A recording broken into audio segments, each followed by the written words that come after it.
દીકરીઓ, વડીલો, બાળકો, જય મહાદેવ, જય માતાજી, જય ખોડિયાર.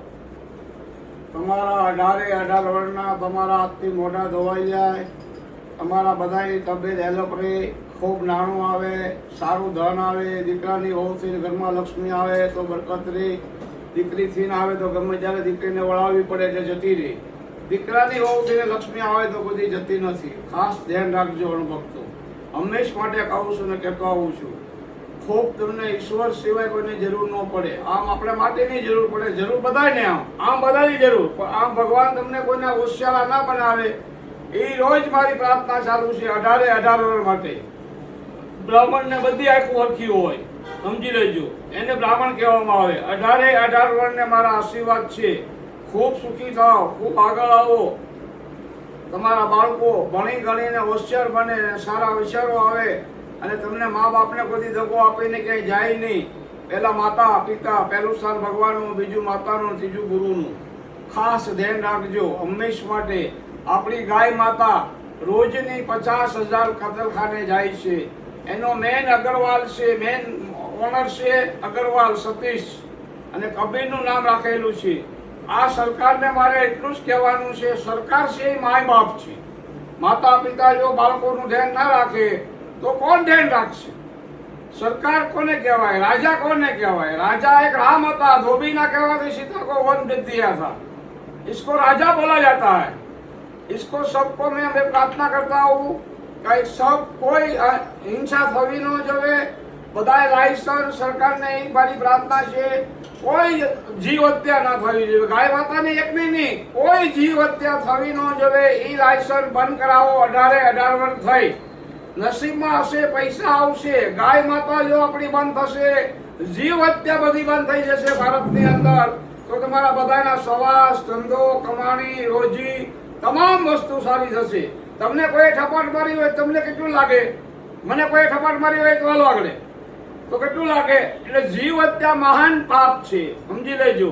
મહાવીર ભગવાન હતા, 4 કા વાવ હોય, 4 કા વાવ હોય, 4 કા વાવ હોય, અને હાવજ પંજો આમ કરતો હોય, શિકાર કરવાની તૈયારી કરતો હોય, અને મહાવીર ભગવાનની ખબર પડી ગઈ હોય તો હાવજ શિકાર નહોતો કરતો, એ તો જાનવર હતો, તો એ વર્તો તો કે મહાવીર ભગવાન નીકળ્યા છે.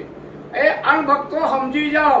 એ તુને કહું છું સાતમા માનવ સમજી જા, એ માનવ તુને કહું છું સાનમાં સમજી જા. એ કઈ હારે નહીં આવે, કરમ અને ધર્મ બે સાથે આવશે. સરકાર રાજા છે, એ માતા પિતા છે, પ્રજાનું ધ્યાન નહીં રાખે તો એને કોઈ રાજા માનવામાં આવતા નથી, સમજી લેજો. અણભક્તો ખાસ ધ્યાન રાખજો. બધાય લાયસન્સ જીવ હત્યા બંધ કરાવી ગયો તો જ હું તમને બધાને માની, તો જ આપણું ભારત કહેવાય, તો જ આપણી માં કહેવાય. નકર આપણી માં કહેવાતી નથી. ગાય માતાનું જે હત્યા થાય છે, જીવ હત્યા થાય છે, એ આપણી સામે થાય છે, સમજી લેજો. અણભક્તો ખાસ યાદ કરજો.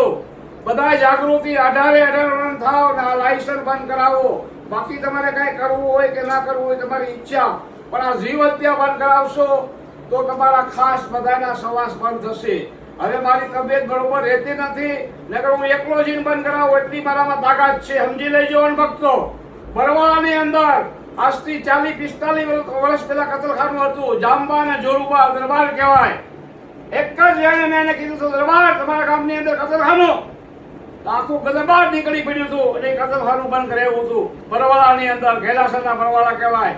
એ ખાસ ધ્યાન રાખજો અણભક્તો ખાસ. આ તો મારી તબિયત 75 વર્ષની ઉંમર થઈ ગઈ છે, મારી તબિયત ખરાબ છે, નકર હું પોતે એકલો બંધ કરાવી શકું, મારામાં તાકાત છે, પણ એક હાથે તાળી ના પડે. એ ખાસ બધા જાગી જાયજો. અણભક્તો 18 વર્ષ મુસલમાન છે, આ હિન્દુ છે, આ કસાઈ છે, આ પંજાબી છે, આ સિંધી, એ બધું ખોટું છે. માનવ ધર્મ સાચો છે, બાકી બધો ધર્મ ખોટો છે. સત્યમ શિવમ સનાતન ધર્મ, એક જ માન, એક જ બાપ, એક જ ગુરુ, બીજો કોઈ દુનિયામાં ધર્મ નથી. શિવે કીધેલું છે કાયા આ કાવડ લઈને બધા જાય છે, બધા મહિનો હાલી હાલીને કાવડ ચડાવો. તો ભોળાનાથે એવું કીધું ખબર છે, મા બાપને દુઃખી કરીને તમે મારી કાવડ લઈને આવો તો હું તમારી કાવડ જિંદગીમાં શિકાર નથી કરતો. હું પોતે ભગવાન કહે છે મહાદેવ. મા પાર્વતી પૂછે છે કે તમારી આ કાવડ લઈને આવે તો એનો શું ફાયદો થાય? કે મા બાપને દુઃખી કરીને આવે અને મા બાપ ના પડતા હોય અને કાવડ લઈને આવતા હોય તો એને હું માનતો નથી ને એ કાવડ ઉછળાવતો બી નથી. પેલા માતા પિતા બધી વસ્તુ મા બાપ પેલા, પછી ભગવાને કીધું મારા મંદિરમાં આવો તો તમારો સ્વીકાર કરીશ. એટલે મા બાપને આશ્રમમાં મૂક્યા હોય તો ખાસ લઈ આવજો. મા બાપથી જગતમાં કોઈ ઊંચું નથી. મા બાપ તમે હતા એટલે તમે જ્યાં કાંઈ સોસાયટીનો પૈસો કોઈથી ખાતા નહીં, નકર નરકમાં વાસ રહેશે. એ બી સમજી લેજો. ભક્તો એક ધર્માદો એટલે માંદો. ધર્માદો કદી ખાવો નહીં. ધર્માદાની અંદર કોઈ ગરીબ માણસ 2 લાખ 5 લાખ રૂપિયા મોકલી શકે. 10 કરોડ રૂપિયા આશ્રમમાં આવે. શા માટે આવતા હોય? 2 નંબરી નાણું આવતા હોય એટલે આવતા હોય. એટલે ધર્માદો ખાવો નહીં. ખાવો તો અહીંયા 100 રૂપિયા મૂકી દેવા, તો કોઈ વાંધો આવે નહીં. ધર્માદો એટલે માંદો, હંમેશ માટે માંદો રહે. આ બધાને મારી ખાસ ભલામણ છે. એની અંદર મારો નંબર આપેલો છે. કોઈને કોડ હોય, કોઈને ફીટ આવતી હોય, કોઈને બાળ બચ્ચું ન થતું હોય, જમીનના પૈસા ફસાઈ ગયા હોય, જમીન વેચાતી ન હોય, કોર્ટમાં કેસ ચાલતો હોય, 30 40 વર્ષ સુધી બાળક ન થતા હોય તો બાળક થાય. આજે પુનાની અંદર મારા કહેવાથી 60 વર્ષે છોકરો આવેલો છે. મારા કહેવાથી નહીં, મારા રાણી રાંદલના કહેવાથી. મારી દડવાની દાતા સૂર્યપત્ની રાંદલમાં કોડિયાને કોટ બટાડે વાંચ્યાના કમાર તોડે, દેવતા આંધળા હોય ને દેવતા કરે, લૂલા લગડા હોય ને હાલતા કરે. એ મારી રાણી રાંદલમાં અને ખોડિયારમાં ધરાવાળી એ આપે. હું તો એની અંદર નિમિત્ત છું. ના જાયનું જાનકી નાથે સવારમાં શું થવાનું, સમય મહાન નહીં, વર્ષ ભણવાર નહીં, ગાવે અર્જુન લૂંટિયા હોય ધનુષ ને બાણ. હું તો આની અંદર નિમિત્ત બનું છું. કરવાનું ભગવાન કામ છે. મારથી હુકમ આપણે ન ભાંગે. અણભક્તો સવારમાં રાત તિલક થવાનો હતો, 14 વર્ષનો વરવા મળ્યો, 12મો રાહુ હતો. લો 8મો ને 12મો જો જન્મ ન હોય તો રામ પૂછે સીતાને, તો સીતાજીને વન જવું પડ્યું હતું અને આખા કુટુંબને ભોગવવું પડ્યું હતું. ગળા કરે એવું દેવ ન કરે. કોઈ બી તકલીફ હોય, જ્યોતિષની કોઈ ફી નથી. હા, એની પૂંજા આવે તો એનો ખર્ચો બ્રાહ્મણને બેહાડવા પડે, ત્રાંબાના લોટા પૂંજામાં બધો લેવો પડે, એનો ખર્ચો તમારે ભોગવવો પડે. અણભક્તો તમે મને મારી પાસે આવીને 5 કલાક બેહો અને કોઈ ભાઈ ગમે એટલા પ્રશ્નો પૂછો તો એનો 1 રૂપિયો હું માગતો નથી કોઈ પાસે. અણભક્તો ખાસ ધ્યાન રાખજો.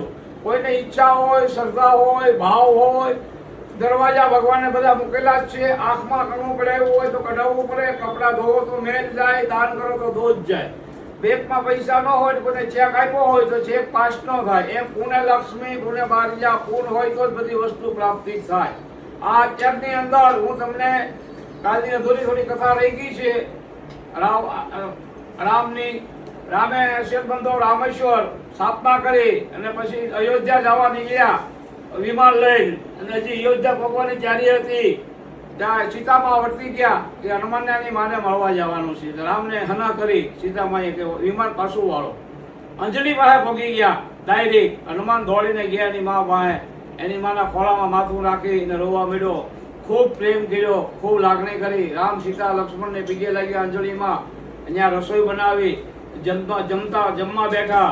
જમતા પછી પૂછ્યું અંજલિએ કે તે બેટા શું કર્યું રામને માટે? એમાં પુલ બનાવ્યો, લક્ષ્મણ ને માટે ઓલું લાવ્યો, ડુંગરામાં આખો ડુંગરો ઉઠાવીને લાવ્યો. રામને લક્ષ્મણને પતાળમાં લઈ ગયા હતા. રાવણ એનો ભાઈ, એને લઈ આવ્યો. બધું કામ કર્યું મેં એમાં. ત્યારે પછી જમી લીધા. પછી બહુ ગુસ્સામાં આવી ગયા અંજલિમાં કે મારા દીકરા થતા તે રામને એટલી બધી કસોટી આપી, તું એકલો બધાને મારી નાખ. પછી બહાર લઈ ગયા અંજલિમાં અને એના ધાવણનું જરાક ડુંગરામાં દૂધ નાખ્યું ને ડુંગરો ફાટી ગયો. જો એટલા મારા ધાવણથી ડુંગરો ફાટી જતો હોય તે તો તું મને ધાવી મોટો છો. પછી રામ બોલ્યા કે માતા અંજલિ તમે શાંતિ બોલ રાખો. હનુમાનોમાં કાંઈ વાત નથી. મેં મારી મર્યાદા પુરુષથી મારું જીવન કાઢ્યું છે. મારી મર્યાદામાં જ્યાં છે હનુમાન દાદા. હનુમાન દાદા ઉપર મને અશક્ય કોઈ નથી. વિશ્વાસ પૂરો છે. હનુમાન દાદા એકલા બધાને મારી નાખે. તમારા દીકરામાં બહુ તાકાત છે. શિવનો છોકરો છે. 11મો રુદ્ર છે. 11મો રુદ્ર એટલે બ્રહ્મ રુદ્રનો અવતાર છે. શિવનો હંસ છે. એ કોઈને મારી જ નાખે. એટલે મને ખાસ ખાતરી હતી. પણ એ મર્યાદામાં રહીને મેં કામ કર્યું છે. પછી અંજલિ એના બાળકને બર્થમાં લઈ લીધો. હવે તું રામની આસ્થી સેવામાં જ રહેજે, મારી ઘરે નહીં આવતો. હું તને હોપી દઉં છું રામને. એ મારી માં અંજલિ, એ મારો હનુમાન દાદો. અને પહોંચી ગયા અયોધ્યા. અયોધ્યાએ પછી રામનું બધાનું હામિયું કર્યું, બહુ હામિયું કર્યું. પછી રાત થઈ. પછી રામે રાતથી એટલે બધા ફેર્યા આખા અયોધ્યાની અંદર. મારા કોઈ વખાણ કરે છે નથી કરતા. ધોબણને એની બાઈ, ધોબણની બાઈ કે લંકામાં રહેલા સીતાજી અમે રાખી શકીએ, તમે રાખી શકો, અમે ના રાખી શકીએ. આમ રામ વાર્તા સાંભળી ગયા અને સવારમાં સભા બોલાવી અને એ સભા બોલાવી અને બધા ધોબીને એને બોલાવ્યા એની બાઈને કાઢી મૂકી હતી અને એનો ધણી એમ બોલ્યો કે લંકામાં રહેલા સીતાજી તમે રાખી શકો, અમે ના રાખી શકીએ. એમ કરી અને સીતામાને ત્યાગ કરી દીધો. પછી આ કથા કાલે આપીશ. રોજ કથા નથી આપતો હું એટલી બધી, તમને બધાને કથા આપું છું, જ્ઞાન આપું, બાકી કથા તો મુક્ત છે. ઓમ નમો નારાયણ, જય સિયારામ.